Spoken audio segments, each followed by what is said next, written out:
Dans l'histoire du cinéma, il restera l'un des maîtres interprètes du macabre, Dracula, qu'il commence à jouer à la fin des années 50. L'arrivée de la couleur et l'audace des productions des mythiques studios britanniques de la Hammer vont faire de son personnage la nouvelle référence du prince des ténèbres, qu'il interprétera à 11 reprises jusqu'au milieu des années 70. Diction parfaite, formé au théâtre, Christopher Lee va donner au film de genre horrifique une classe inédite. Autre rôle marquant, dans James Bond, il sera le redoutable Scaramanga, l'ennemi de 007 dans L'homme au pistolet d'or en 1977. Là encore, il devient un irrésistible méchant. Toute sa vie, Christopher Lee a nourri ses interprétations de personnages inquiétants en lisant de la littérature classique.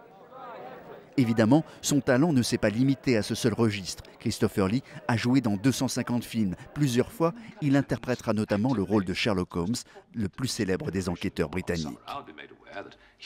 Jusqu'à la fin de sa carrière, Lee continuera à être employé pour jouer des personnages à double visage, notamment dans Star Wars et dans la trilogie du Seigneur des Anneaux. Christopher Lee jouait le magicien Saruman le Gris, pactisant avec les forces du mal. Des personnages à la fois noirs et lyriques. Les gens qui ont travaillé avec moi sur ce film me disent « Vous avez fait tant de films et maintenant vous êtes dans celui-là, vous en pensez quoi ?» J'ai dit, je dis et je redirai encore à tous ceux qui me demandent ça, vous êtes en train d'écrire une nouvelle page de l'histoire du cinéma.